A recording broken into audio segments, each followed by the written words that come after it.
We're going to do 40 MCQ problems for AP Physics 1. So we have a spacecraft of 3M and an object of mass m are connected by a cable. The spacecraft pulls the cable, bringing the spacecraft and the object together. The spacecraft and the object are in deep space, far away from any other massive objects, and the spacecraft's rocket engine are turned off while it pulls in the object. So what we have is, because the spacecraft engine is going to be off, and these objects are going to be far from other objects, that's why our external forces is going to sum to 0. So that means our center of mass is going to stay fixed, and we can use this formula down here. So we have x center of mass is equal to the summation of m1 times x1, and then we do that for each of the masses that we have and their respective positions. So up here we have m1 times x1 plus m2 times x2, and then the sum of m1 plus m2. So what we have here is our object of mass 3m is going to be at x is equal to 0. Object m is going to be at position x. So then we have x center of mass is equal to m1 times x1 plus m2 times x2, and we divide that by m1 plus m2. So then the center of mass is going to be 3m times 0 plus m times x divided by 3m plus m. So then we have mx over 4m, the m cancels out, and then we get that the position of the center of mass is going to be 1/4 of the distance of x, and that is going to be at position B. Okay, for our next problem, we have 3 forces are exerted on an object shown in the figure. We have 5 newtons acting upward and 2 newtons acting downward. So to find the sum, we just subtract 2 from 5, we get 3 newtons. Now, in the horizontal direction, we have only the force of -4 newtons acting to the left. So that's going to be our sum. So then if we write our vector, that's going to be -4, 3. And then if we find the magnitude, we're going to do the Pythagorean theorem of -4 squared plus 3 squared. So then we get the square root of 16 plus 9, which will be the square root of 25, aka 5 newtons. So then we get 37 degrees, and this is going to be our angle. But we only know that's what our angle is. Now that we know what the magnitude is, we have to find the angle. So that's going to be tangent theta is equal to the y component over the x component, 3/4, and that will give us theta is equal to 37 degrees. We only know what the angle is, but we don't know in which direction is this angle going to point at. Well, we know that we had a negative x component and a positive y component, and that means that we're in quarter 2.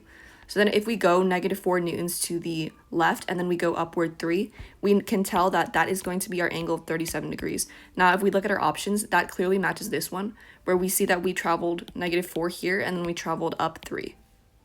Now, over here, we have an object slides down an incline where there is no friction between the object and the incline, but negligible air resistance. Which of the following must be true about the resulting changes in the kinetic energy of the object and the gravitational potential energy of the object-Earth system? Okay, so if you have no friction between because we do have friction actually, that means that we have no mechanical energy conserved. So then we are going to have to use our energy relationship, where we have the change in kinetic energy plus the change in potential energy is going to be the work that is non-conservative. So work non-conservative, those are your non-conservative forces, right? Your non-conservative forces, that's going to be friction. So what do we know about friction? We know it opposes the motion. And if it opposes motion, that means that it's negative, right? So work friction is going to be negative, right? Less than 0. So then we are going to have delta K plus delta U is work friction. So that means that the sum of kinetic energy plus potential energy is equal to the work done by our friction. So that's the same thing as saying that the mechanical energy is going to change by the amount dissipated, aka lost, by our friction. So if we talk in energy terms by energy dissipated, we're going to have delta K plus delta U is equal to -E dissipated, right? So the mechanical energy is decreasing by the amount of dissipated friction. So let's see here. Sum of kinetic energy is going to be the gravitational potential energy changes equal to, yes, so that's going to be option A. Now, at which of the following, okay, so we have a non-uniform meter stick that is set on a pivot at its center. We have a force magnitude F toward the bottom of the page is exerted on the meter stick. At which of the labeled points must the upward force of 2F be exerted on the meter stick to keep the meter stick in rotational equilibrium? Okay, so when you have rotational equilibrium, you're going to have 2 conditions. Your first condition is going to be your torque condition, where the summation of your torque is equal to 0 about your pivot. So we are going to see that the meter stick is going to be pivoted at its center, right? So that means that the weight is going to be at the center of mass, So weight is equal to mass times gravity, and it's going to go through the pivot. Because it goes through the pivot, the R is going to be equal to 0, and then that means that the work is going to contribute a torque that is equal to 0 about the pivot. So that means only our applied forces are going to contribute to torque, right? So then we know that torque is equal to R times F sine of the angle theta. So we see this stick is perpendicular, right? So torque is equal to, okay, well, F R sine theta. So if you have sine of 90 degrees, that's equal to 1. So you just maximize your torque right here. And we see that our downward force F is at point right here. Okay, that's like in between A and B, right? So it's going to be to the left of the pivot. So it's going to create one rotational direction. So in order to balance it, your 2F force is going to have to be in the opposite direction, and it has to create a torque. So what we're going to do is we're going to say that the torque of the left force, so this force is making the object go this way, and we need to have something on the other side that's going to make the object go this way. So on the left side, it's going to have to equal to the torque that you have on the right side. So if you have R B, we're going to say that's like B because it's close to B, times F, that's going to be equal to R times 2F.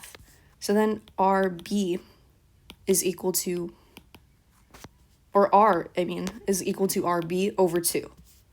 So that means that your 2F force has to be applied at a distance that's going to be half the distance from the pivot compared to where our F is going to be applied. So from our diagram, the point B is going to be 2 divisions from the pivot, right? So then half of that distance is going to be 1 equal division. So that's going to be at point C. Okay. So for our next question, we have a solid disc in the shape of a right triangle as shown in figure 1 can be placed in any of these orientations in figure 2. The prism is held in a large tank containing a liquid, and the prism sinks to the bottom of the tank. Fx is the magnitude of the buoyant force that is exerted on the prism by the liquid in the tank when the prism is in orientation x. So Fy and Fz are going to be the buoyant forces for orientations y and z. So which of the following is going to correctly rank the magnitudes of the 3 buoyant forces? Well, okay, when we have our buoyant force in general, that's equal to the density of our fluid that we're looking at times the gravitational constant times the volume that you're displacing. So where does this come from? Well, we know that our pressure is going to increase when we have an increase in depth. We have this formula here.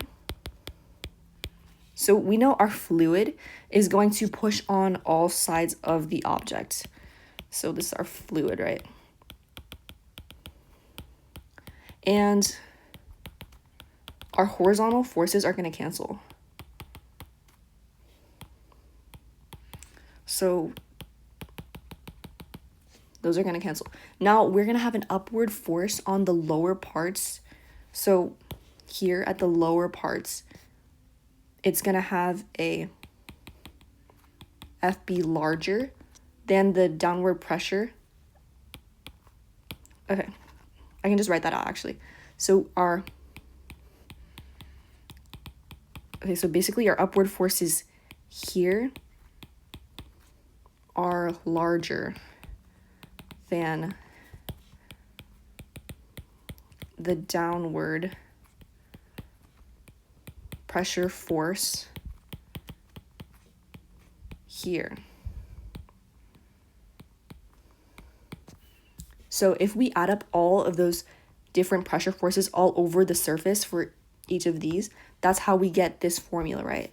So that means that in each of these cases, right, we have the same fluid. We are going to have the same G. So, okay, this is going to be the same. This is also going to be the same. And we are going to have the same object, right? So that means you have the same volume that's going to be displaced. So that means that if we write this as an equation, right, we have Fx is equal to rho GV, right? Fy was equal to rho GV, right?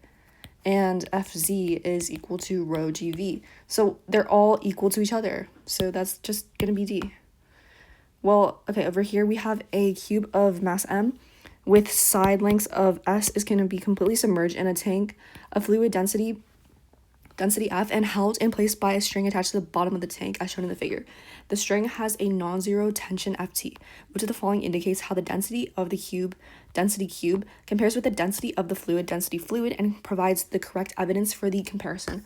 Well, okay, we can draw our vertical forces on our cube.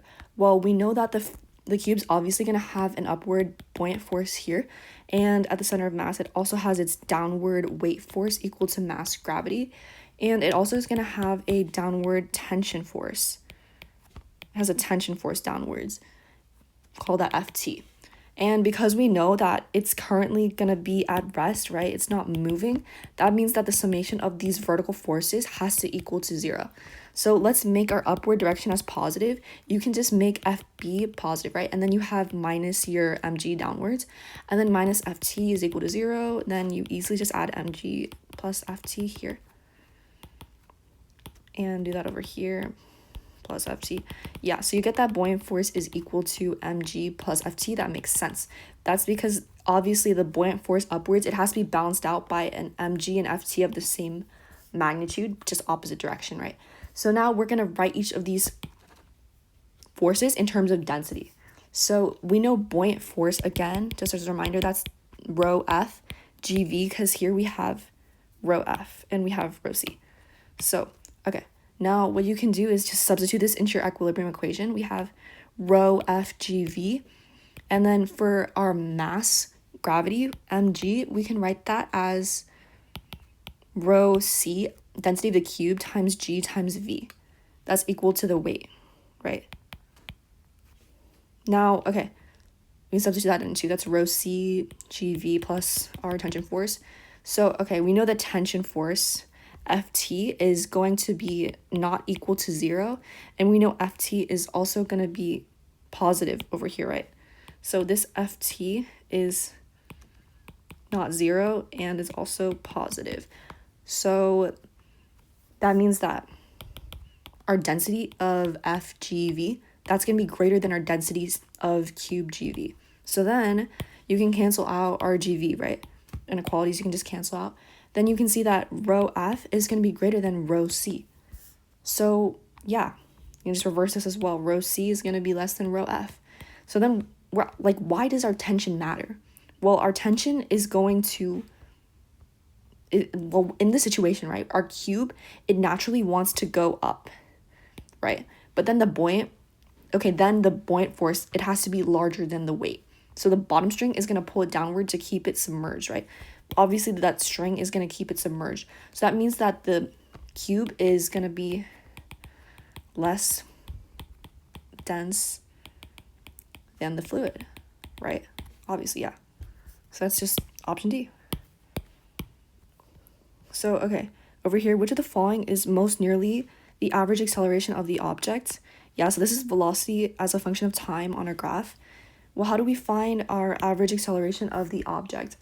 Well, on the velocity time graph, we have to find our slope. What does slope even mean? Well, that's just change in y over change in x, and that's just change in v over change in t. And that is just vf minus v initial over tf minus t initial. Okay, what do we see on our graph though? So when we're at like t is equal to 0, okay, wow, this is so when we're at t is equal to 0, we see, like, that's our initial time, right? So we are at 0, right? And then we are at a v1 of 3. And then when we're at our final vf and tf, that's going to be like over here. So, okay, actually, let's just use this point because that's like an actual point that's like plotted on there. So we have 9 minus 3 over 4 minus 0. And then that's going to equal to 6 over 4. That's like 1.5 meters per second squared.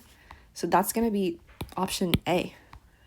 Now, ball X is released from rest from a height h at a time t is equal to 0. And then at the same time, an identical ball Y is just thrown straight up from the ground. At time t is equal to tf, the ball X is just above the ground and ball Y is momentarily at rest at height h. So, well, we can write the mechanical energy of this whole system, right? That's going to be kinetic energy plus our gravitational potential energy. And we can, yeah, K is equal to our 1/2 mv squared, and then this is our mgh, because h is our h variable height. And okay, we have no air resistance, and no air resistance, and mechanical energy is going to be conserved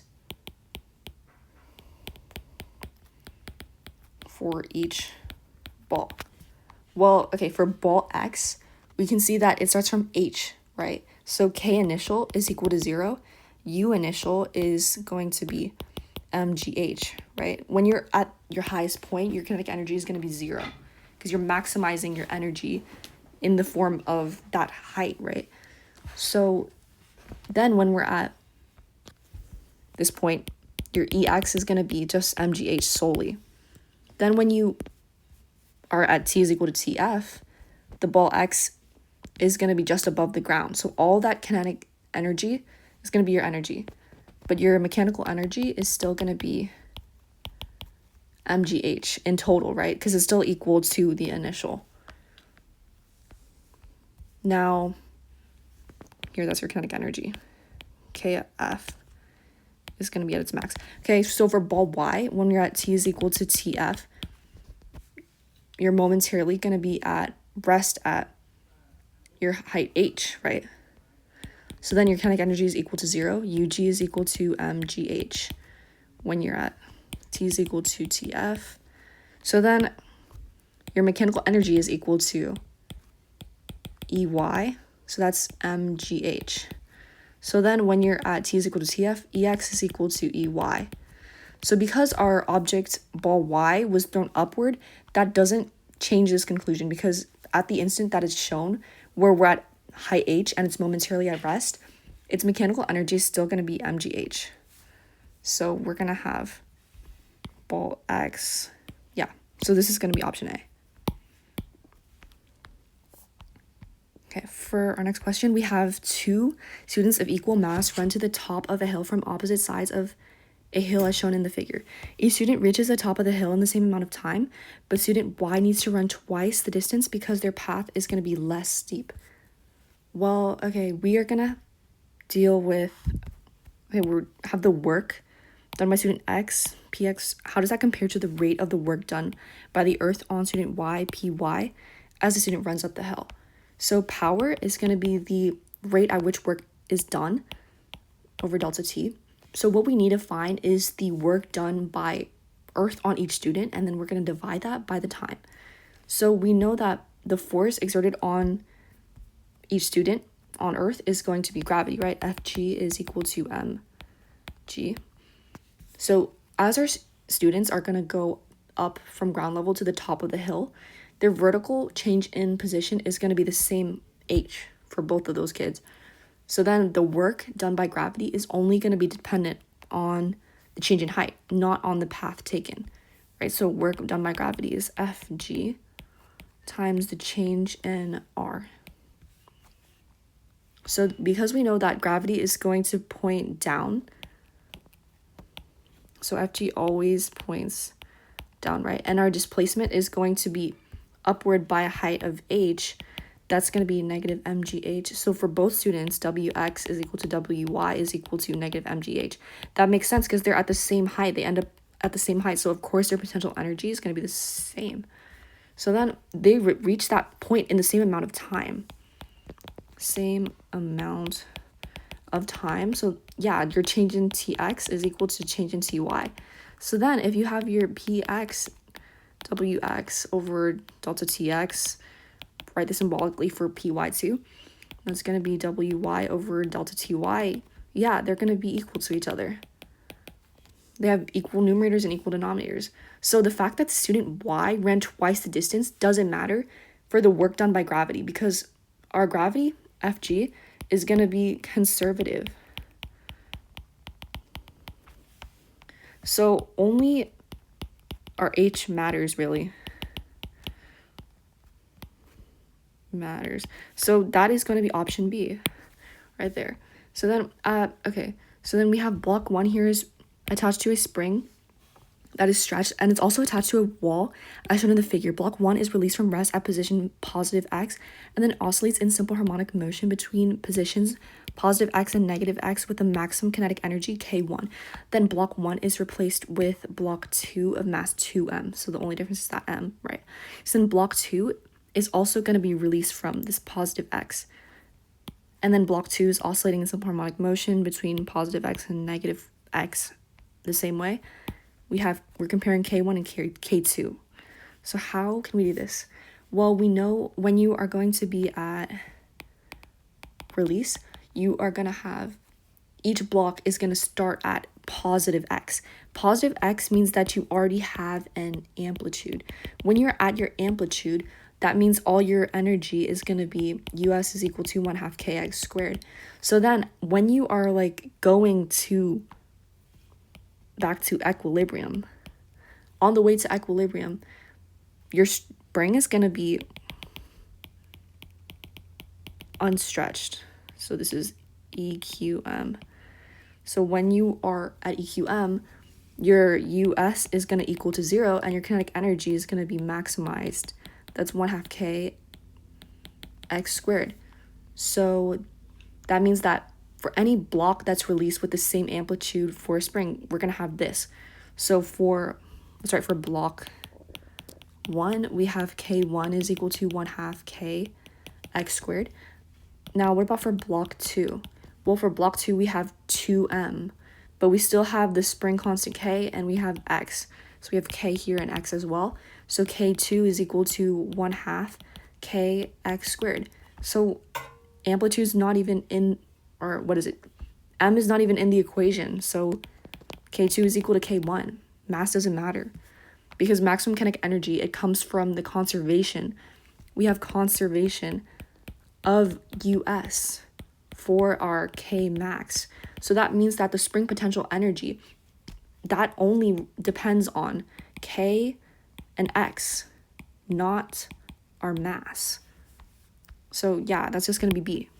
Mass, changing the mass didn't matter. Okay, we have a uniform disk A of mass m, and radius r is going to rotate about an axis through the disk geometric center, as shown in figure 1. The rotational inertia for the disk in this configuration is I is equal to 1/2 mr squared. An identical disk B is going to rotate about an axis that passes through the edge of the disk at a radial distance r from the center of the disk, as shown in figure 2. Okay, so what we did was we moved the center of mass, that axis, to the left. So the same torque is exerted on both of the disks, and the disk A and the disk B experience an angular acceleration alpha B and alpha A and alpha B respectively. Which of the following is the ratio of the two angular accelerations? How do we do this? Well, okay, you have rotational motion. So obviously you can just use torque is equal to I alpha. Then we want to solve for alpha in this equation. So alpha is just torque over moment of inertia. And they told us we have the same torque for both disks. So then if we want the ratio of alpha B over alpha A, well, we have the same torque. And then the only thing that's different when you change your axis is you're going to have a different I in these two scenarios. So then we can just write IB over torque IA. So then you can see that the torques, they cancel out. That's just the ratio of IA over IB, because this was in the denominator. We can just switch them. It's fraction math. So we had to find the new rotational inertia to find I new. So for disk A, since it was going through the axis at the center, we can say the formula for that is I is equal to 1/2 mr squared. And then for disk B, we moved it r. So you actually had to use the parallel axis theorem for disk B. This is parallel axis. Well, that is going to be the moment of inertia B is equal to the inertia that was at your center of mass. We already know the center of mass. We got that from disk A. And then we're just going to add the mass times d squared. So we shifted it by a d is equal to r. And then I center of mass is just equal to IA. So I center of mass is literally just this. And then d is equal to r, substitute that in there. Yeah, so you get 1/2 mr squared plus mr squared. Yeah, that's just going to equal to 3 over 2 mr squared. Now we get the ratio again. So this was 1/2 mr squared over 3 over 2 mr squared. So we can see everything cancels out again, except for our 1/2 over 3 over 2. Now we just do some fraction math. We have 1/2, that's equal to, we got to flip that, multiply it, 2 over 3. So then that 2 cancels out, and we're left with 1 over 3. That's just option A. Not that bad. Okay, now we have an empty container with a volume 0.02 meters cubed is placed on a scale, which then reads 10 newtons. An unknown liquid is going to be poured into the container until it is completely full. Then the new reading on the scale is going to be what? How do we do this?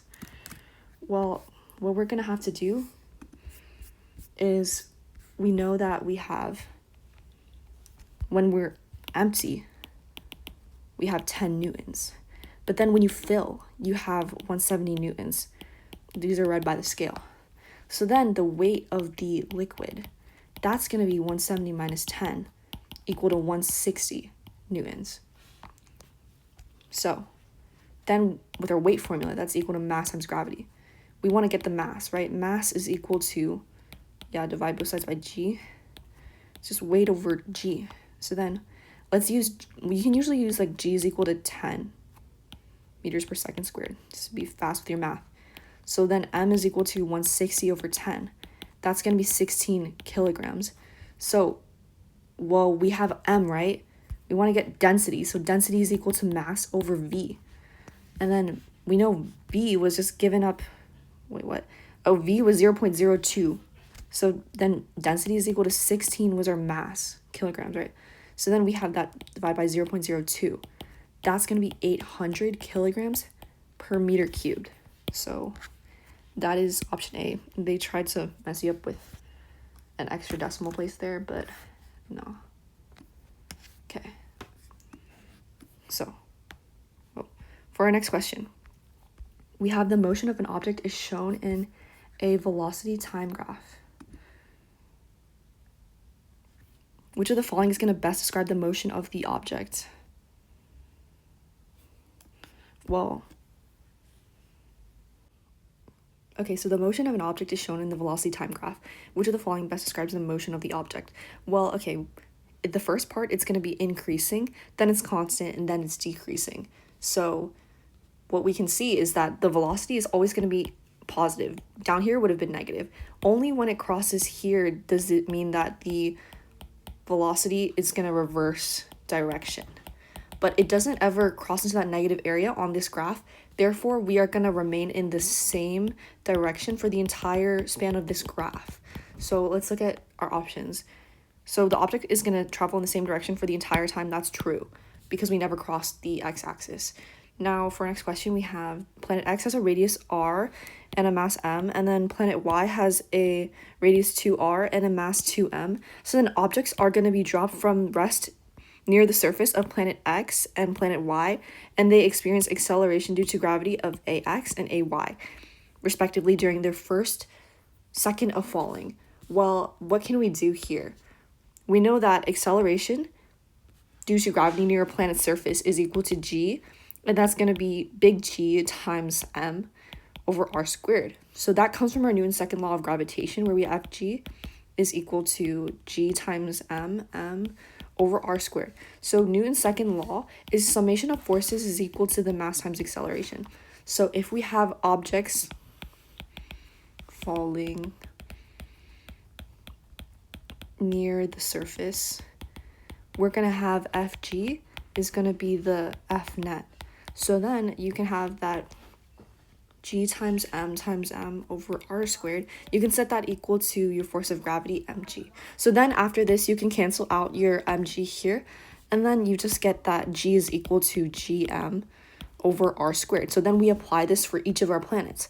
Now for planet X, we had our mass m and radius r. So that's going to be ax is equal to your gravitational x component. So that's going to be gm over r squared. Now, what about for planet Y? Well, we're going to have a mass of 2m, a radius of 2r. So AY is equal to GY. And actually, this does not mean horizontal component. That's just the label for the planet, I mean.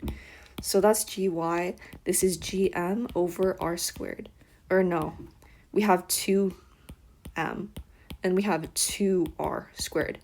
So then we can simplify this. This is 2gm over 4r squared. And this is 1/2 gm over r squared.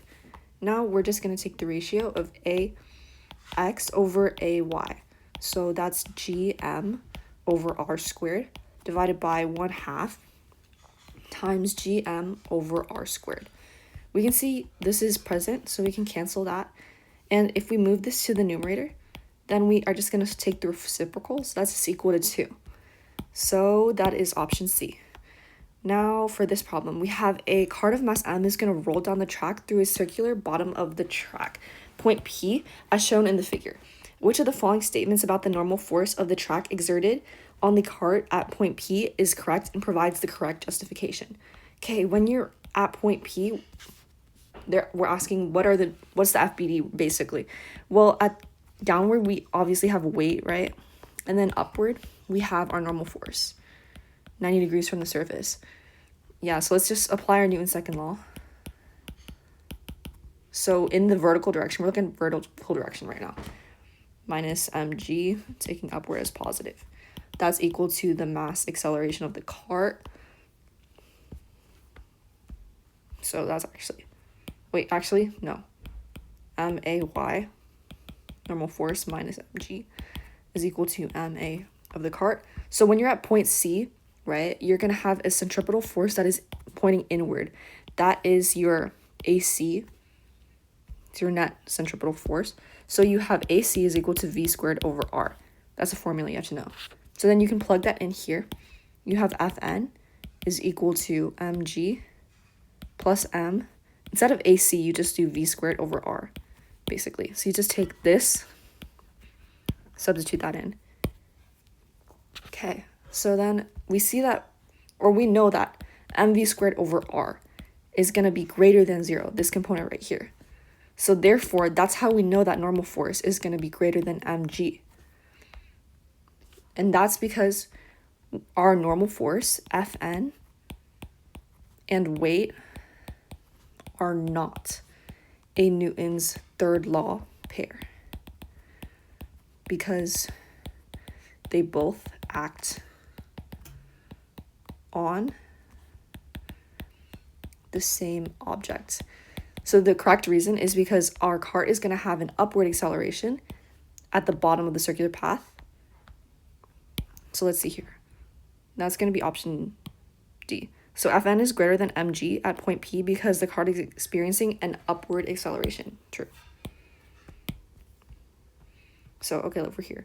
We have a ball collides with the floor at an angle theta to the horizontal and bounces off the floor at the same angle and speed as shown in the figure. Which of the following vectors represents the impulse exerted on the ball by the floor? Okay, what we have here, we need to know what impulse is. Impulse is J, and that is our change in momentum, P. So that's just PF minus P initial.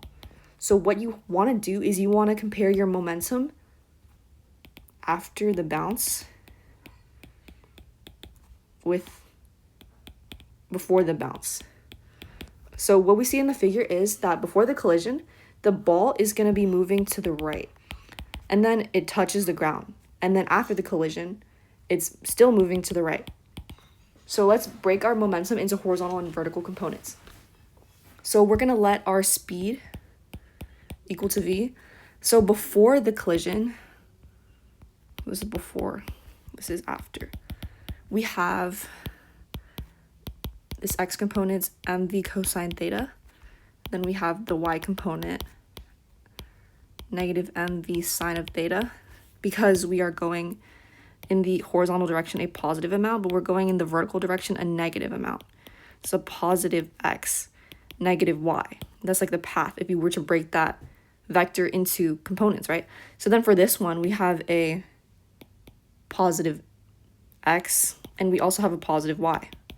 So then over here, we have P of x is equal to mv cosine theta, and P of y is equal to mv sine of theta.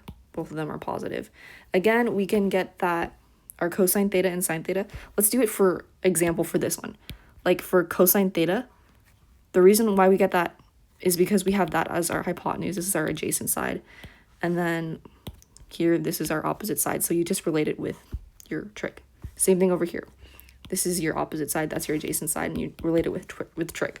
Okay, so what we want to do is we have to compute the change in the vertical and the horizontal directions. So what we're going to do is we have in the horizontal direction, we have delta px minus, or is equal to delta pf x minus p initial x. That's just mv cosine theta minus mv cosine theta. That's equal to 0 because that cancels out. Then in the vertical direction, what do we have?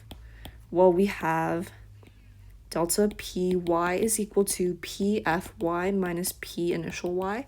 That's mv sine of theta minus negative mv sine of theta.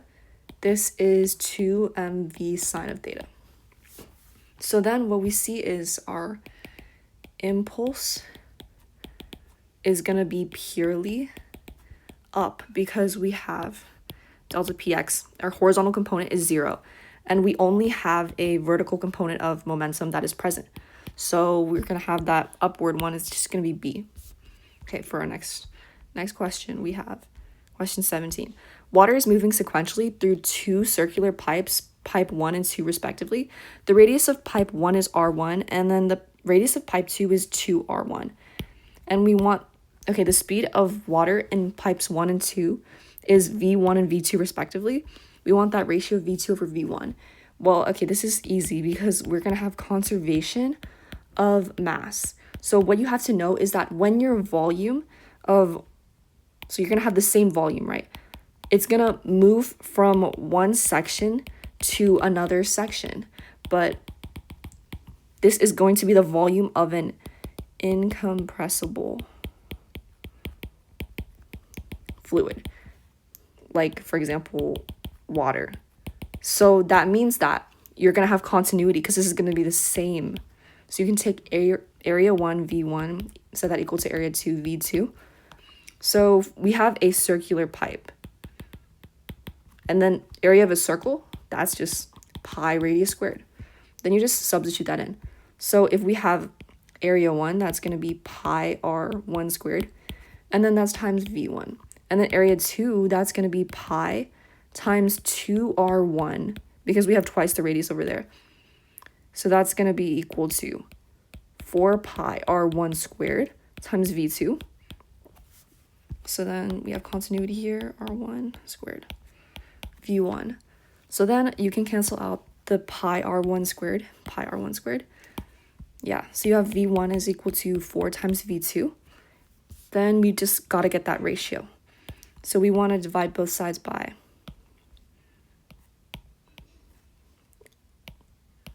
v1.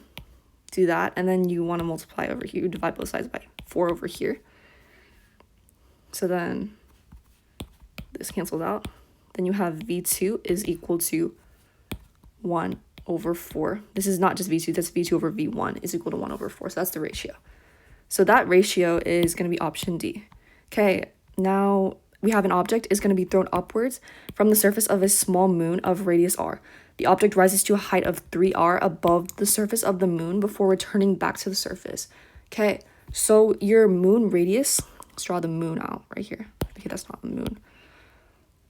That radius is going to be r. So then our initial distance, what is it? Our initial distance to moon center, that's equal to r. And then we're going to have our highest distance to moon's center. That's going to be r plus 3r. So that's 4r, right? So we're asked what force is going to act on the object on the way up. And we are going to have friction negligible.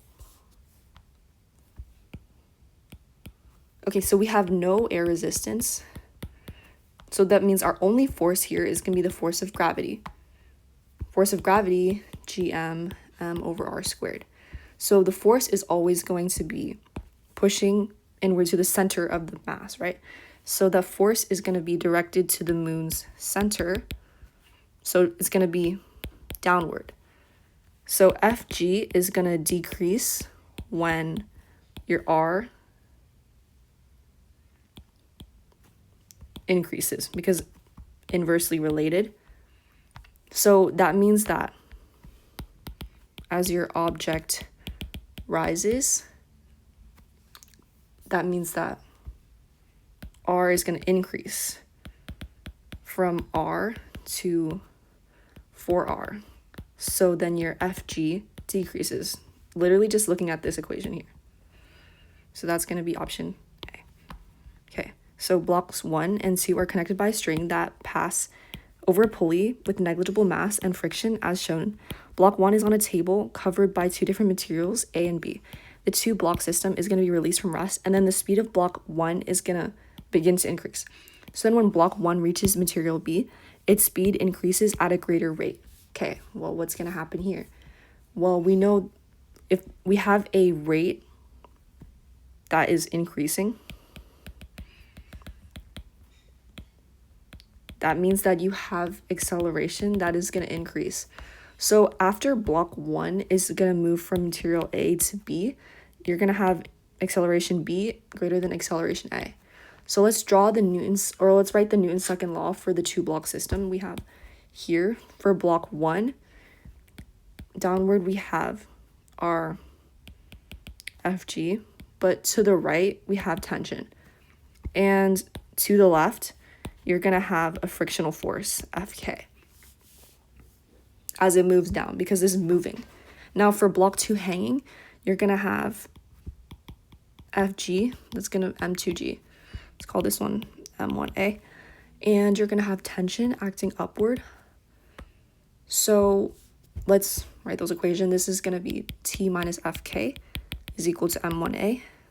And then here you have M2g minus T is equal to M2A. So then we're going to add, okay, let's call this equation 1, equation 2. What we want to do is you want to eliminate T. The reason why you can do that is because we're going to consider this as an entire system that is going to be accelerating together, right? So if everything's in this tension string, it's going to be same string, right? So it's going to be the same tension. Newton's third law pair, right? So then we can just add 1 and 2. If we do that, we have M2g minus Fk is equal to M1 plus M2 times acceleration. So kinetic friction is mu k times your normal force. So because we know that your surface is going to be horizontal, you know that normal force is M1g, and is M1g. So that means that frictional force, let's actually put this over here. Fk is mu kn. So Fk is equal to mu k M1g. So then in our equation over here, M2g minus mu k M1g, that's equal to M1 plus M2 times A. So what here is going to change? M1, M2, so that's the same. That's also going to be the same. And also G is going to be the same. All those are going to be the same. So the only thing that's changing from area A to B is just your kinetic friction coefficient. So because we know that acceleration when we're on material B is going to increase, so it's on B, that means that the friction on B is going to be smaller. Because our friction opposes motion, it's going to degrade. So then if we look at just block 2, right, we had our summation of forces is m2a. So what you see is if your acceleration increases, that means that the magnitude of your net force is also going to increase. They're directly related. So then that means that summation of forces on your block 2 is going to increase. So here, that means we have to have mu A is greater than mu B. That's right. Mu A, mu B. That's right. So not these two. And we have to have that the summation of forces on block 2 is going to increase. So then not this one. That's going to be option B. Okay, next question. Which of the following is most nearly the change in kinetic energy of the rock from time t is equal to 0 to time t is equal to t1? Okay, this is going to be work energy theorem, and that is the work net is equal to delta K. So we need to get the net work that is done from t is equal to 0 all the way to t is equal to t1. So then we see the vertical position is going to be changing from 70 meters all the way to here. We see 40 meters by the time you're at t1. So our rock is going to fall delta y equals to 30m. So what forces do we have doing work here?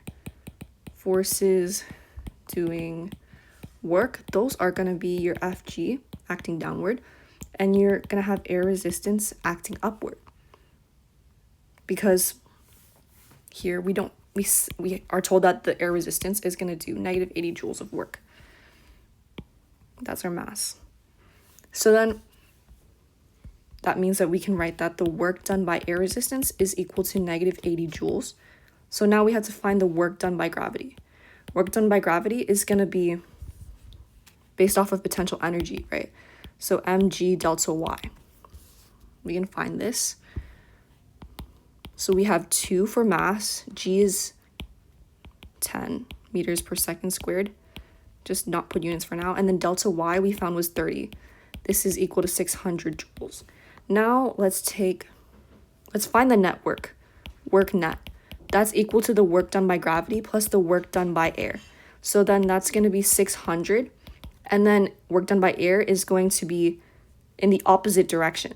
So then that is going to be negative 80, right? That was our negative 80 joules. So then our net work is 520 joules. So then if we use our work energy theorem, that means that if work net is 520 joules, that means that work net is going to be equal to, 520 joules is equal to delta K. Yeah, so that's option A. Okay, next question. Graphs of the motion of two identical objects, object 1 and 2, are shown in figure 1 and 2 respectively. The change in velocity of object 1 from t is equal to 0 to t is equal to 10 seconds is delta v1. The change in velocity of object 2 during the same time is delta v2. So what we have is, we know that the change in velocity is equal to the area under your acceleration curve. You could write that as delta v is equal to the integral of a dt. We've done calc. So we just need to do geometry here. We don't have to do the calc because it's not physics C. So, okay, object 1, we see is a triangle, right? So this is 10 seconds, and then the height is going to be 10 meters per second. Wait, no, that's like 9. So then what we have over here is we have a base of 10, and then over here, it's going to be slit down there. That's going to be 9 as well. Delta V1. Actually, let's make this just 10, just to make it an easier number. So delta V1, that's going to be 1/2 times 10 times 10. That's 50 meters per second. And then delta V2, this is going to be our change in velocity. So we can see that as t is equal to 0, your V1 is equal to 0. And then here it's equal to 0 again. So you can actually do VF minus V initial. You can save yourself some time here. That's 0 minus 0. That's going to be 0. So then if we are comparing these two, then we have delta V1 is going to be greater than delta V2. So delta V1 is greater than delta V2, which is equal to 0. Because our change was just equal to 0 because we started back at the same velocity. So this is going to be option B. Okay. So you have a box of mass M is pulled in a straight line by a constant force F across a horizontal surface. There is a friction between the box and the surface. Okay. Wow. So box here. And we're pulling it by a force applied. Wow, that's not. So you would have a Fy, you'd have a Fx, and this is the person pulling it. So it's initially going to move with V initial, and then it's going to slow to V after a time interval of t. So we want to find the frictional force. Friction is going to be in this direction. So that's your friction. How do we do this? Well, we can use Newton's second law. Summation of forces is going to be mass acceleration. Let's make this direction of our pull positive because we're going to have acceleration in this direction. So then that means that this can be negative F, and then this is going to be positive F. So let's write this out. We have a force that's applied, positive, and we subtract our frictional force is equal to mass times acceleration. We know that our acceleration is equal to change in velocity over time. So that's going to be here. V final was just, we call that V. And then we have V initial. That's over T. So then you can take this and then you can substitute that into your equation. That's all equal to A. And then you have FA minus F here. That's equal to M times V minus V initial over T. So then you just are going to add F, and then you subtract that.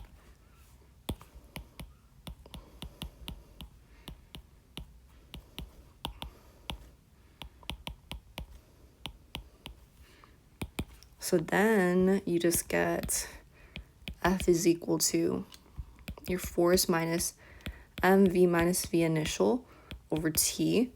So this is going to match option B. And we can do a quick sign check. So we see that the box slows down. So that means that V is less than V initial. So that means that V minus V initial is going to be negative. And then that's going to make the subtracted term negative. So then your frictional force becomes greater than F. And that makes sense if the box is decelerating, by the way. Okay, next question. We have, at time t is equal to 0, a solid disk of 0.5 meters rolling without slipping across a floor with a constant translational velocity v is equal to 4.5 meters per second, which of the following is the most nearly rotational speed of the disk as it rolls. So rolling without slipping, v is equal to omega r. And then we have our no slip condition, which basically means like if you have this, right, and this is the floor, constantly you're going to have a different point that's going to be in contact with the floor, not the same point. So you have different points of contact with the floor because that point is going to be instantaneously at rest.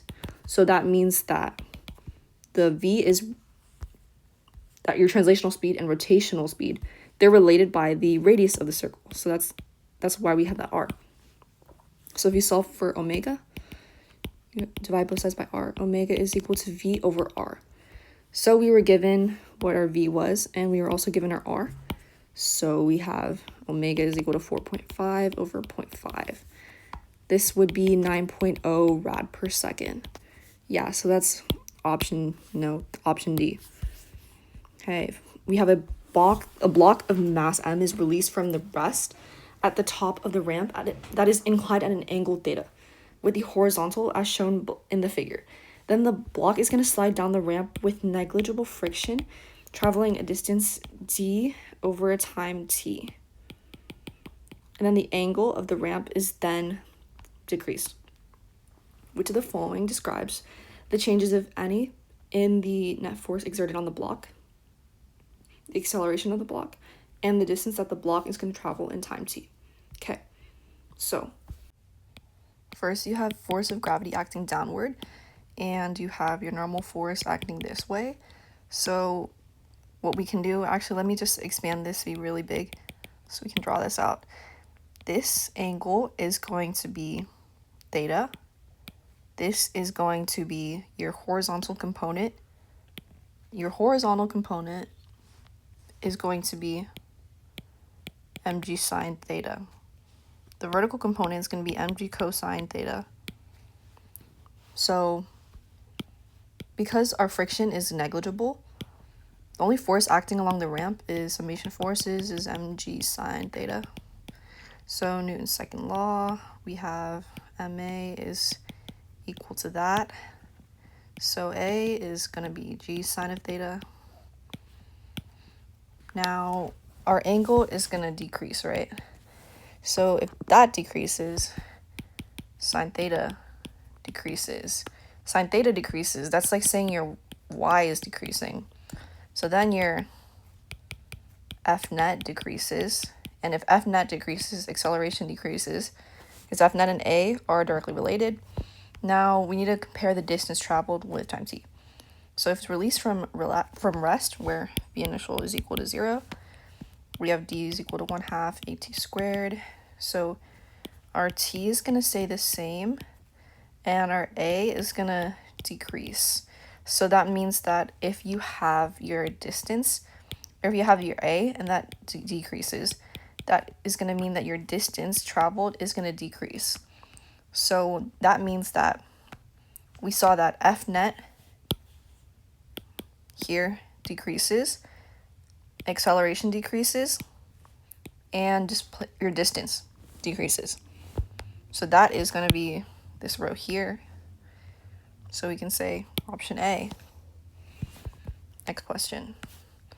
We have a block slides down an inclined plane whose roughness varies, but whose incline is constant. The graph shows the block's velocity as a function of time. The table lists the mechanical energy dissipated by friction over intervals 2 and 4. Which of the following claims about mechanical energy dissipated during the two intervals 2 and 4 are going to be true? Okay, so our mechanical energy that's going to be dissipated by friction during an interval is going to equal the decrease in the mechanical energy that is caused by the friction. So because our incline angle is going to be constant, that means that the block is going to stay on the same track for the block. So we're going to compare the changes using the speed graph. In interval 2, we see that we have constant at 3v initial, and then interval 4, we have constant at 2v initial. So if we have the velocity is constant during an interval, that means that kinetic energy is 1/2 mv squared. So that means that during that interval, that means that delta K would equal to 0, because the change in kinetic energy would be equal to 0. So if we have equal time intervals on the same incline, the block's movement can be described with delta x is v delta t. So that means that we see that our distance traveled, delta x, is going to increase when v increases. So we see in interval 2, we have 3v initial, and in 4, we have 2v initial. That means that delta x2 compared to delta x4, delta x2 is greater. So then ug lost over an interval. We find this using this formula, mg, change in height. So we know that the theta incline is constant. We see that delta h and our delta x, those are going to be proportional. So that means that block loses more UG in interval 2 than interval 1 because the velocity is constant.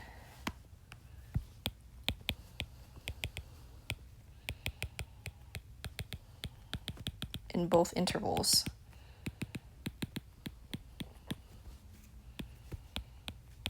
And all that lost UG is dissipated by friction in each interval. So we can write that out. Delta E2 greater than delta E4, option B. Mass of block 2 at the top of 3.6 meter incline, 30 degrees. Block A hits and sticks to B, so that is a perfectly inelastic collision. Initially at rest and has a mass 3 kilograms. Assume friction is negligible. Okay, you have UG here. Then you have kinetic energy here. We're going to have that momentum is conserved. So we can use energy conservation though, because no friction. Okay. K initial, U initial, K final, U final. Starts from rest. If it starts from rest, this is equal to 0 because this has a V is equal to 0. Yeah? So then U initial, that's MGH. So that's KF plus UF. How do you find your vertical height drop? Yeah, so that height drop is this. H is equal to 3.6 times sine of 30 degrees. We got that 3.6 meters, that's the height, right? And then we relate that with sine because this is your opposite side, that's your hypotenuse, and this is your adjacent, so that's why you got to use trig, right? So then this is equal to 1.8 meters. That's your vertical drop. Okay, over here you have MGH is equal to, KF is 1/2 mv squared, and your UF is going to be 0 because you're going to be at the floor, right?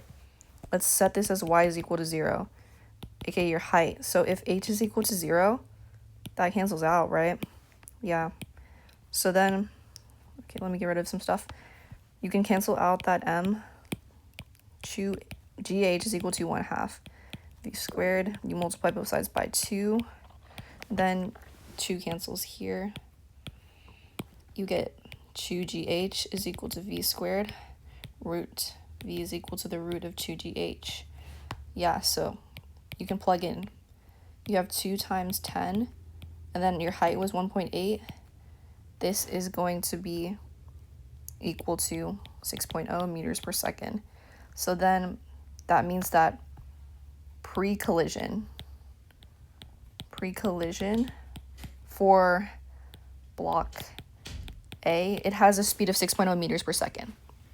So then after they stick together, right, it was perfectly inelastic.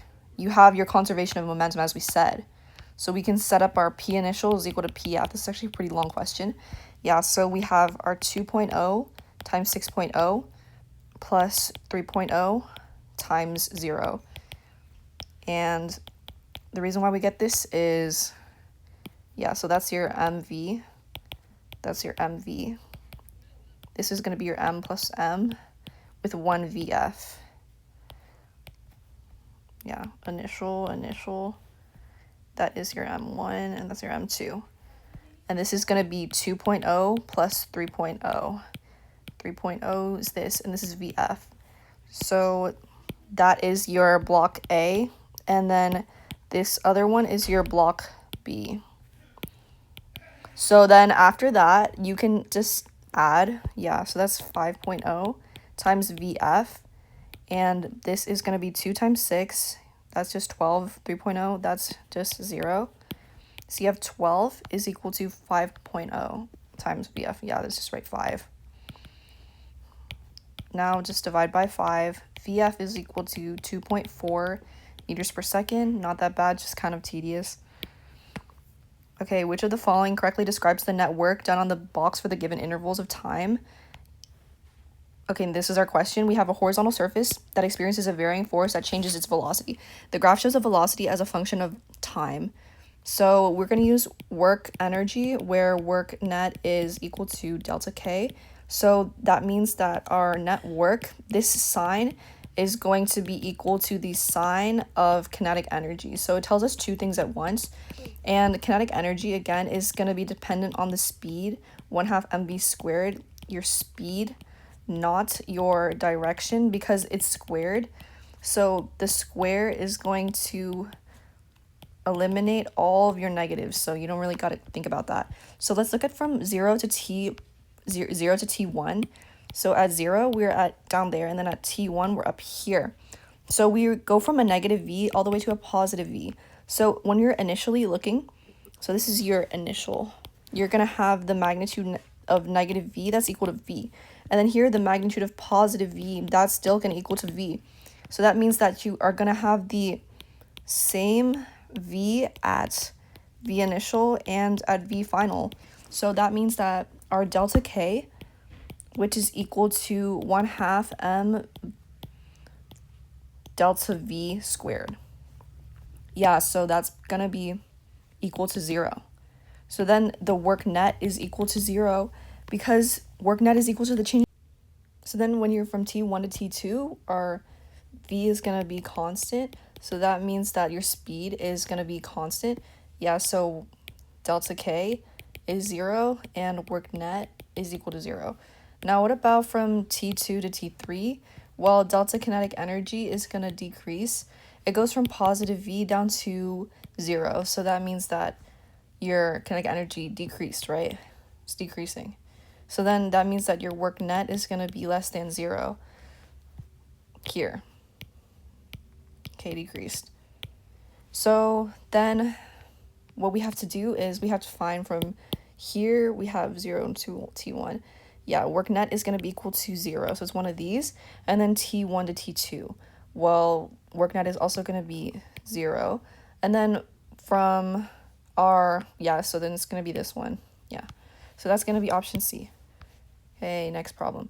Which of the following correctly compares V disk to alpha disk with V hoop and alpha hoop? Yeah, let's look at this problem first. So a mass of M and a radius of R released from rest at the top of an incline and roll down without slipping. As shown in the figure, the disk rolls will experience this alpha disk, and then at the bottom, it's going to be V disk. Our experiment is going to be done again with a hoop instead.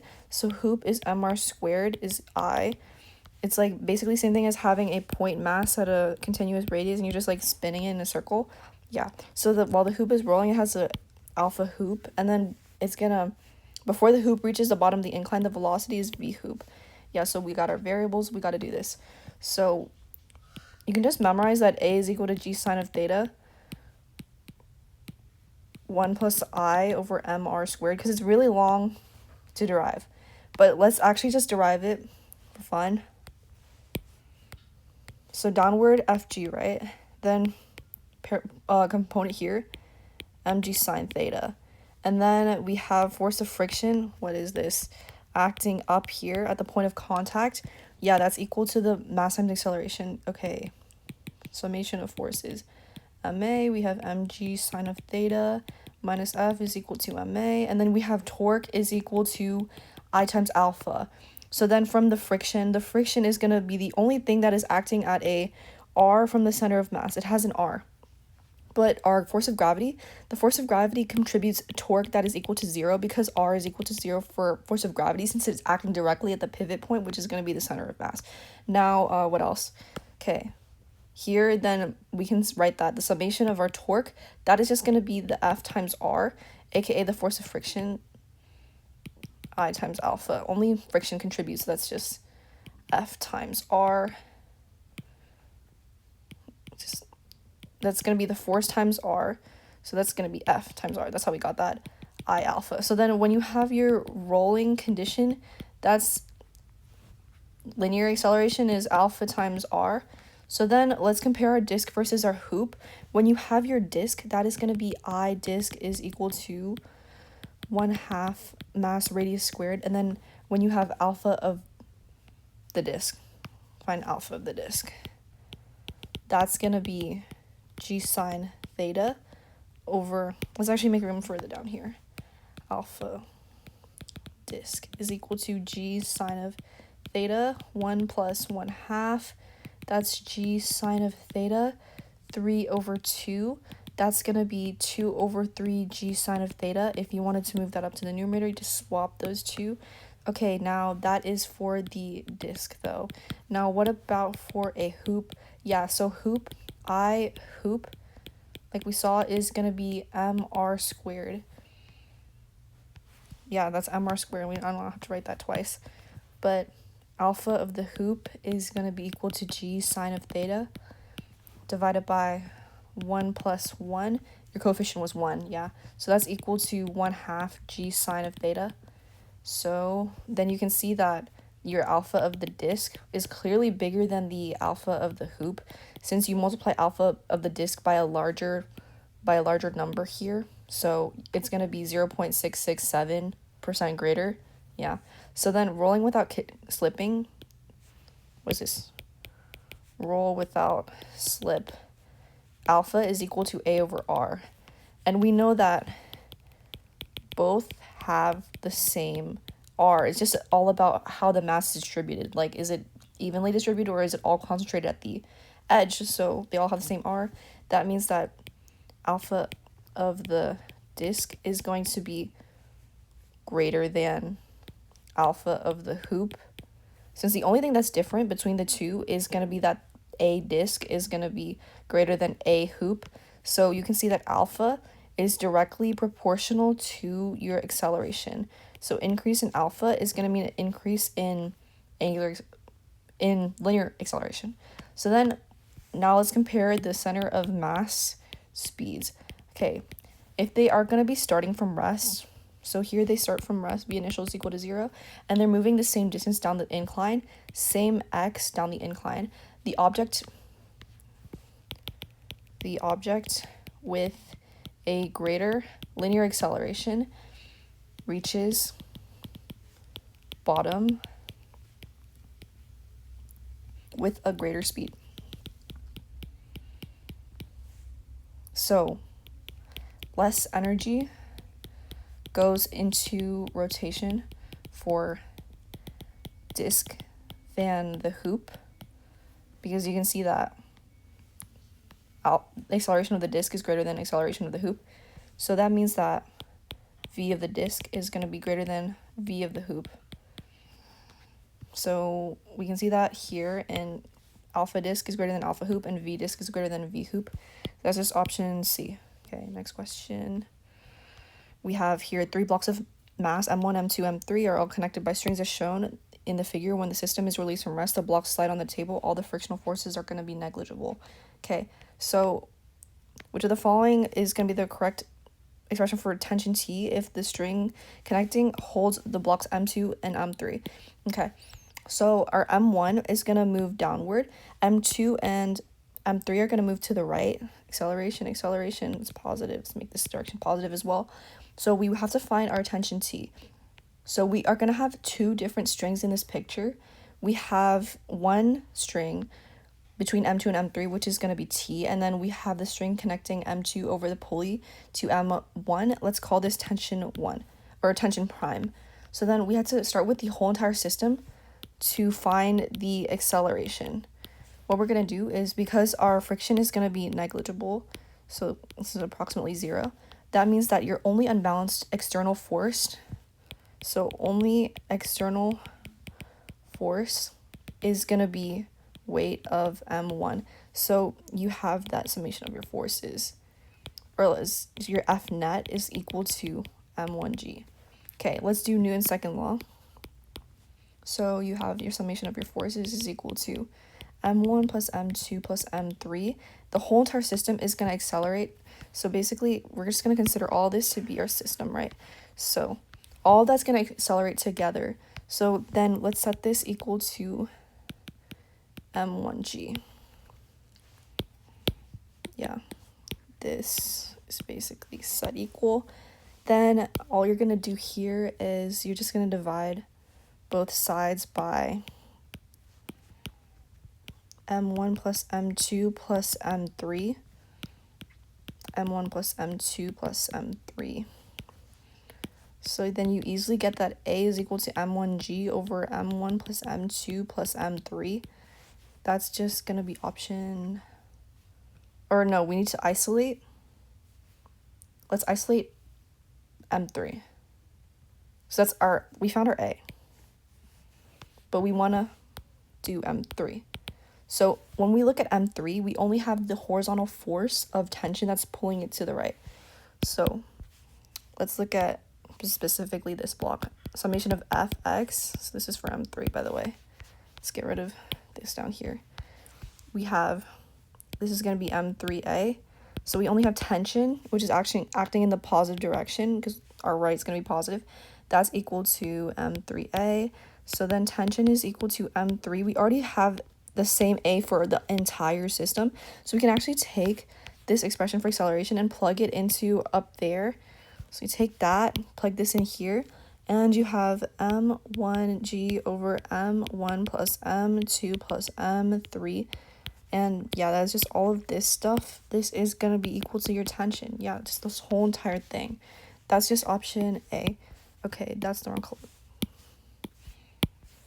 Okay, so 3 spheres with masses indicated in the figure are initially far apart from each other, and then the gravitational potential energy of the 3 sphere system is 0. Then the spheres are brought together until each sphere is going to be a distance r from the other 2 as shown. The only thing difference is we have that 2m there. Okay, what can we do? Well, when you have the, okay, we're trying to find the final gravitational potential energy of the 3 sphere system. Okay, but your total UG is going to be the sum of the potential energies of every pair of masses. This is going to be of every pair of masses. What that means is you have to look at a pair. That means you have to compare m and 2m separately, and then you have to do m and m as a separate connection, and then you have to do 2m with the other m as a connection. So those are different connections. So then you still have the negative sign out in front for the infinite case, gm1 and then m j r I j. Okay, so 3 pairs. We have 3 pairs here. Now let's do this pair first. Or actually no, let's just connect them and do those pairs. Let's do the top sphere and then the left sphere. So these two, that's going to be u1 is going to be negative g times 2m times m over r. That's equal to negative 2 gm. No, let's put this down here. Negative 2 gm2 over r. Okay, now let's do the top sphere and the right sphere. So this is u2, and we'll call this equal to negative g times 2m times m over r. This is equal to negative 2gm squared over r. Now for your left sphere and your right sphere, this is going to be equal to u3, negative g times m, all divided by r. And this is equal to negative gm squared over r. Wait, this is r, by the way. So then if we have to add them together, we're going to have our final is u1 plus u2 plus u3. So yeah, that's just negative 2gm2 over r. And we just subtract 2gm 2 over r, and we subtract negative gm 2 over r. So if you do all this is going to give us negative 5 gm squared over r. And yeah, you can see that's literally just that's option D right there. Okay, so a model rocket is going to be launched vertically from the ground and is launched from rest, and then it accelerates upward with an acceleration for a time equal to t. Then it shuts off, and then the rocket continues to move upward.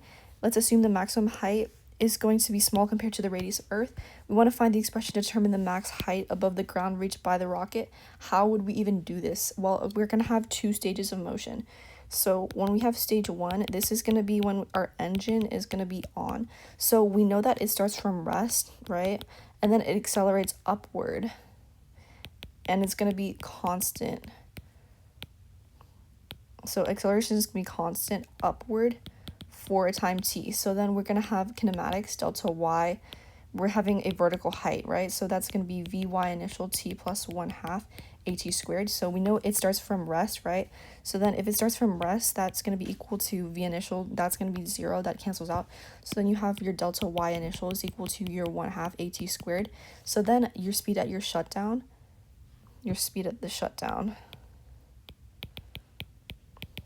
shutdown is going to be v is equal to v initial plus acceleration times t.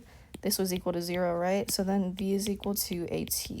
So then when your engine is going to be off, when you're at stage 2, right? This means that your rocket is going to continue up, but only your FG acts.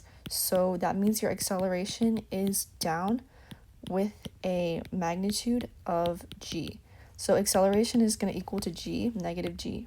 So that means when you're at the top of your motion, right? Like whenever you're at the very peak, your final velocity is equal to 0, because after this point, you're no longer going to be going up. Now you're going to start going back down. So positive v goes to negative v, because that's our positive direction. This is our negative direction, right? So then after this, you can use your equation delta, or no, we'll use v final squared is equal to v initial squared plus 2a delta y. So then for this stage, we're going to have vf final is going to equal to 0 because it's going to go back to rest. Vf is equal to 0. And we know v initial at this stage, we're comparing this v initial to the previous v initial where we started this second stage. So when we started this second stage, this was the v initial that we were considering. So this is going to be the v initial that we plug into this equation, not the very first v initial, because we already took care of that with the other kinematics equation. So then this is going to be 0, and then we have a t squared minus 2g delta y2. y2, this is our second height. So then we have 2g delta y. 2 is equal to a squared t squared. Now all you do is you're just isolating this. So yeah, you're going to divide that by 2g. You're going to divide this by 2g. That cancels out. And then you have delta y2 is equal to a squared t squared all over 2g. Yeah, so then if you find your total maximum height, the distance that we traveled is going to be, so overall, let's draw our entire motion. So at first, this is going to be stage 1, and then this was stage 2. This was just our direction, by the way. Okay, so yeah, all the way here, and then you go all the way back down, right? So your total maximum height is going to equal to, we'll call this, wait, no, I'm going to write stage 2 here. This is going to be delta y2, and then this is going to be delta y1. So then your total maximum height is delta y1 plus delta y2. So then delta y1, that was 1/2 at squared. So delta y2 was a squared t squared over 2g. Yeah, so then where can we see that? We can see that's just option C right here. Okay, so next question. We have 2 people are in a boat and they're capable of a maximum speed of 5 kilometers per hour while they're in the water, and the people wish to cross a river 1 kilometer wide to a point that is directly across their starting point.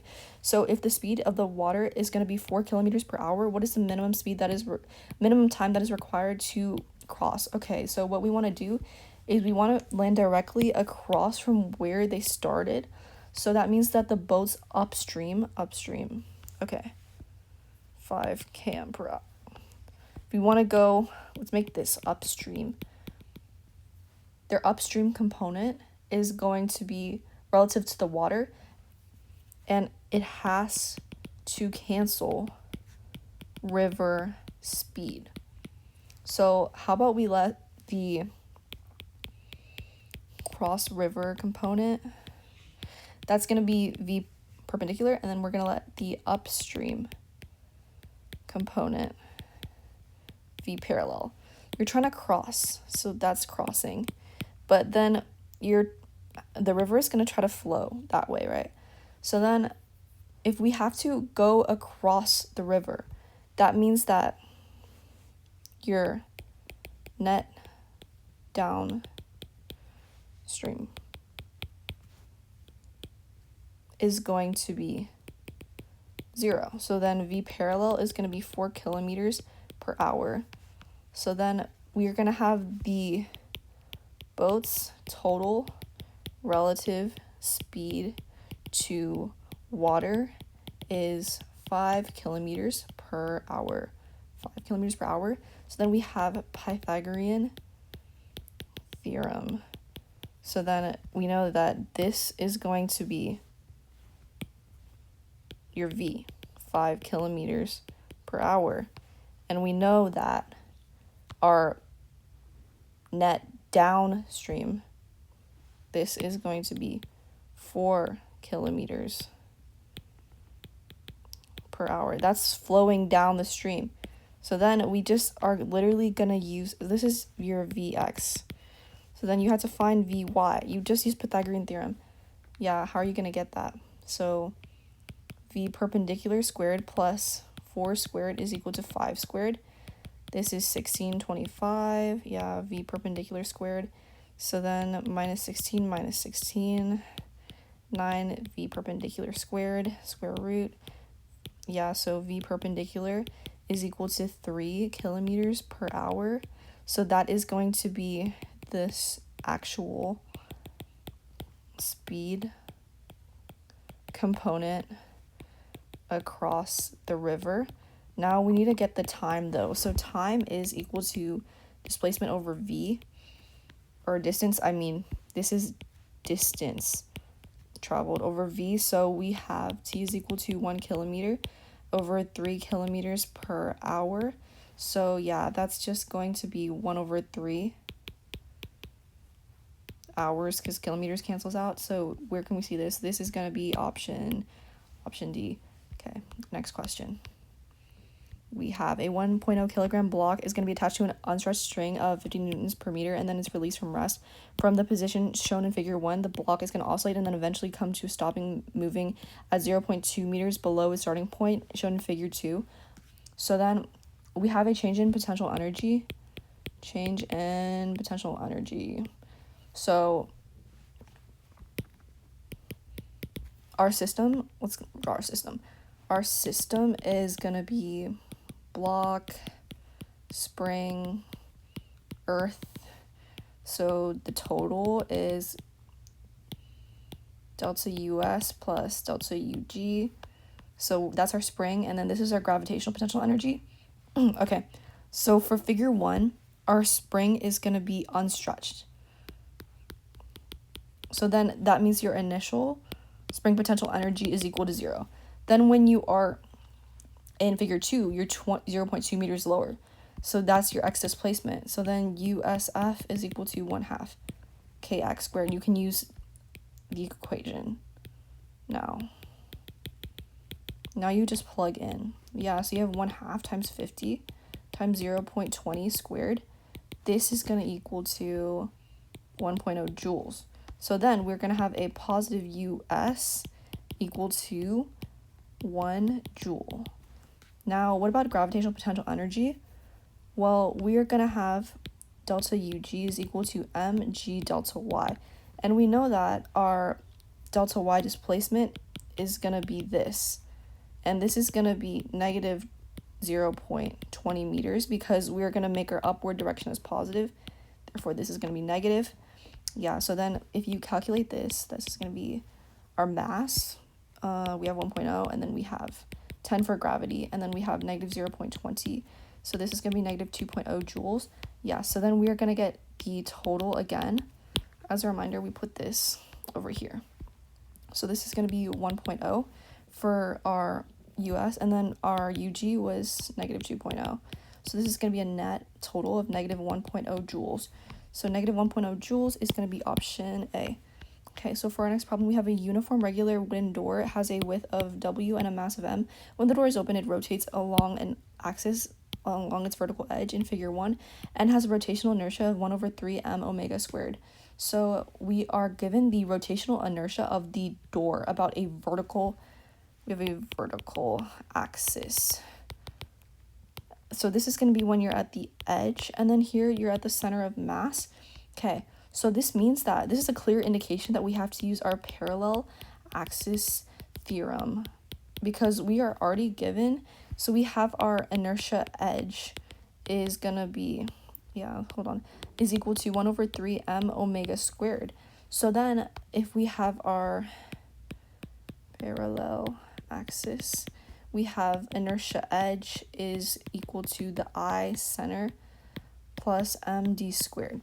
So we know we were given what this distance was. This distance that we shifted it by, this is going to be that shift distance.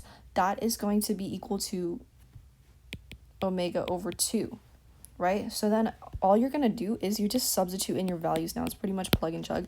Yeah, so that's I edge, and then you have here, you have 1 over 3 m omega squared, then I center of mass, plus here you have m times omega over 2 is m omega 2 squared.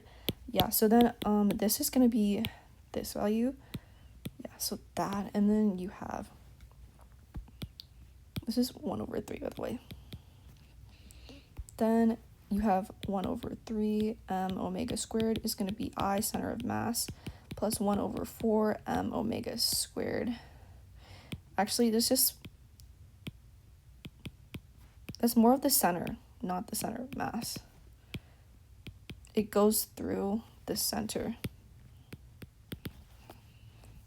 So then we can make a common denominator over here after we solve for I center. So we're going to get I center. Here we have 1 over 3 m omega squared minus 1 over 4 m omega squared. Yeah, so then 1 over 3, 1 over 4. How can we get that? So I center here is equal to 4 over 12 is the same thing as 1 over 3. And then 3 over 12 is the same thing as 1 over 4 m omega squared. So then you have here 4 minus 3, that's 1 over 12. M times omega squared is going to be I center of, so then what is this? Option A. Next question, we have a horizontal spring of spring constant K is equal to 300 newtons per meter is compressed at distance X is equal to 0.1 meters by a 10 kilogram block. The block is then released and allowed to slide along a horizontal table where the coefficient of friction between the block and the table is going to be that. So that is your mu, that's mu 0.2, spring, yeah, so your spring here. So it's compressed, X is equal to 0.1 meter, 10 kilogram, okay. So we have Hooke's law, where Fs is Kx. What do we have? K was 300. Displacement was 0.10. So that spring force is 30 newtons. Now this force is going to be in direction of motion. So this was just after release. We were at X is equal to 0.10 meters of compression. So then if that's compression, this is EQM. So that means that if you are here, this means that we're talking about when we are here. When you're compressed, that means that Fs is going to be at a maximum because we are at a max compression. So then we can find kinetic or we can find friction. So if we have this force that is pushing it in that direction, our friction is going to be opposite direction of motion. Yeah, so kinetic friction is going to be equal to mu k times normal force. So we know the entire block is going to be horizontal. So clearly you have just like your weight force acting downward, mg, and you have your normal force acting upward. So then you can write this as your normal force is equal to your mass times gravity, since you have a vertical equilibrium. Ay is equal to 0. So yeah, you can just write Fk is equal to mu k times m times g. So then Fk is equal to 0.20 times 10 times 10. That's just equal to 20 newtons. 20 newtons right there. Yeah, so then we can find the net force after release. How do you do that? Well, your summation of forces is equal to your Fs minus your Fk. So then your summation of your forces is equal to 30 minus 20. That's equal to 10 newtons. Yeah, so Newton's second law states that summation of forces is equal to mass times acceleration. You have your summation of forces, which we found right here, is 10 newtons. So your mass, again, was 10 kilograms, right? So that's A. So then you can see, yeah, that cancels out. So A is just equal to 1.0 meters per second squared. Where do we see that? Well, we see that right here for option A. Okay, next question. We have an ideal fluid, 960 kilogram meters cubed, just filled as a pipe with a side view shown, and then it flows through it. Then the pipe has a circular cross-sectional area, pi r squared, and the speed is going to be from VA 0.6 meters per second. Yeah, so this means it's time for Bernoulli. So what this is you just have conservation of energy, but it's basically with fluids. So along this streamline, we are going to have this equation where we have one side is A and then one is B. So pressure at A plus 1/2 rho VA squared plus rho GA, same thing.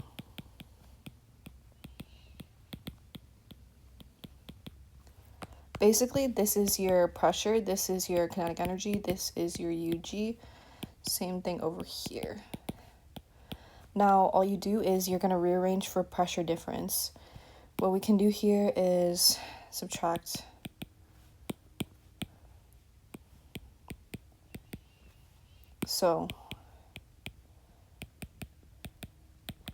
and then we're going to subtract this as well. Subtract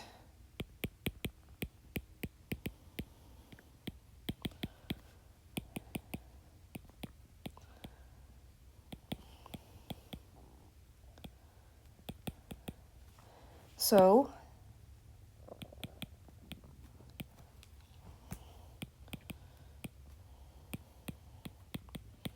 we had this 1/2 in common, and that's why we were able to take that out along with this row. So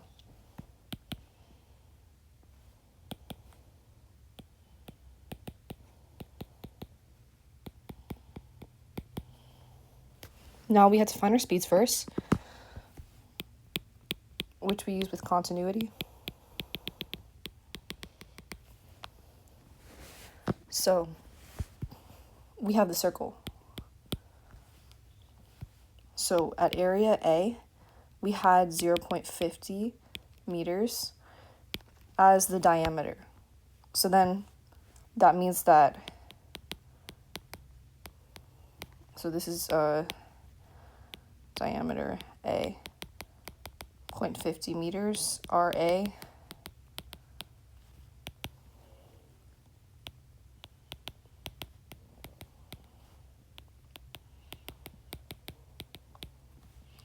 If you take that ratio of the areas,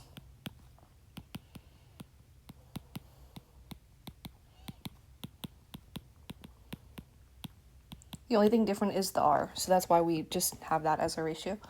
0.125 squared, that's going to be 4. So then continuity, we have this. so let's plug in. We have VB. Don't cancel those out. Don't do that. So then we get VA. We get VB. Now let's do our heights. So point A is 0.40 meters above the dashed reference line, and point B is on the dashed reference line. So here,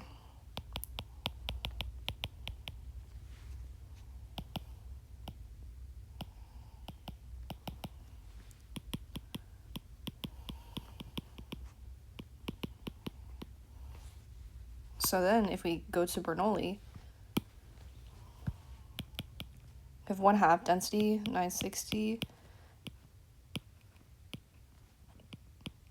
2.4 squared, 0.6 squared,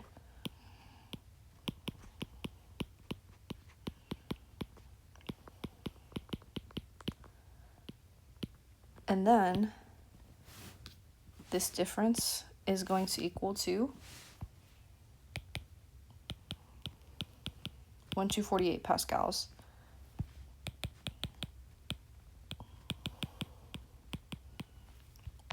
Which is going to be option A. Okay, at time t is equal to t initial, a slow-moving cart of mass mc is going to be traveling to the right at a speed v initial. At time t is equal to t1, the student is going to drop mb onto the cart. The box does not bounce, but then it slides back relative to the cart. At time t is equal to t2, the cart and the box are going to travel together at a speed vf without slipping. So how can we relate t is equal to t1 and t is equal to t2? Okay, so, well, when we're at t is equal to t1, we have mc moves at v initial, so the box is going to be dropped vertically. Therefore, it has no horizontal speed. Then we can write our kinetic energy of the system at t1. It's just going to be the cart's kinetic energy, so that's 1/2 mc v initial squared. Then when we're at t is equal to t2, then we have the mass, and then we also have the car. So then they're going to be moving together at a speed, and that total mass is this. We have VF as their common speed. So kinetic final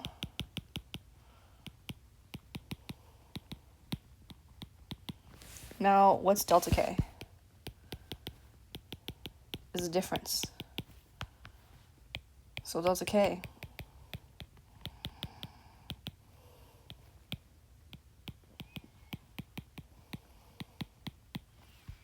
option C, we see that right here. Which of the following statements correctly describes the change in momentum between the cart from t is equal to t1 to t is equal to t2? Okay, so momentum, we're looking at the cart only, not the whole entire cart box system. Okay, so when we go from t is equal to t1 to t is equal to t2, our box is going to land on the cart and slide backward relative to the cart. When this happens, friction acts between our box and our cart. So then we are going to have on the box a forward friction on the block, and then we're going to have a backward friction on the cart. So this is your cart, this is your block. So it's going to be forward on the block, and then it's going to be backward on the cart, Newton's third law. So then we apply to Newton's second law onto the cart. We have that because we have a net external force on the car from our frictional force, that means that the cart's momentum is going to change. And because the friction is going to be pointing backwards, this is going to make momentum decrease. So our momentum of the whole entire cart block system, where we have cart box system, we have delta P conserved. However, if we have the system where we just have the cart, our delta P is not conserved. This is conserved horizontally.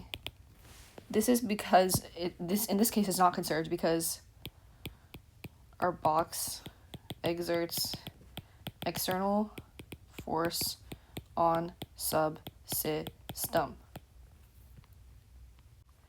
A block of mass M sits on a horizontal surface where the friction between the block and the surface is negligible. The block is attached to one end of the horizontal spring with a spring constant K. The other end is attached to the wall.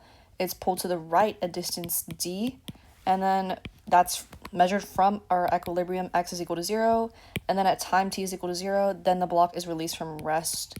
So if we have our mass spring system, we can do Newton's law. F is equal to ma, of course, so Fs is equal to negative kx from Hooke's law. So then we can set our ma equal to negative kx, where we make this side Fs. Now, after this, you're going to have that acceleration is equal to negative k over mx. So all you do is, what we need to do is take the magnitude of acceleration. So then magnitude is going to be positive now. So then if we know that released from here at x is equal to d, that means your amplitude is equal to d. So then if you have simple harmonic motion, you always have that x of t is equal to d cosine omega t.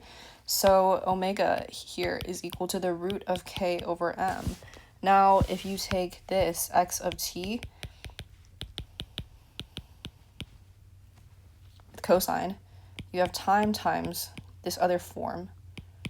We can multiply this by root k over m, and if you do this, again for acceleration, but take the magnitude of this,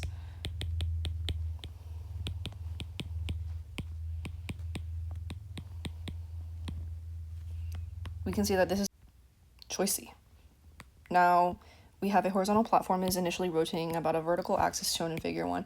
A stationary disc is dropped directly onto the center of the platform. A short time later, the disc and the platform rotate together without slipping. So how does the angular momentum of only the platform change, if at all, after the disc drops? What is the justification for your answer? Okay, so initially, we know that the platform is currently rotating. This platform is rotating, and this is going to be stationary. Now, after that, when the disc lands down, the friction is going to cause them to rotate together. So then after that, if we consider the platform alone, we're going to have that the disc is going to exert a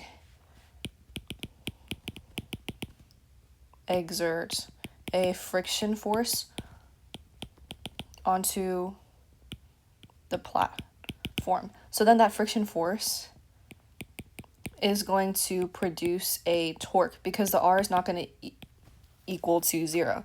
It's going to equal to some value. So because R is not equal to 0, that means that there is going to be torque on the platform from disc. And when that happens, the platform's angular momentum, L, is going to decrease. Now, here, our best justification is going to be that the angular momentum of the platform decreases because the top disc exerts a torque on the platform, yes.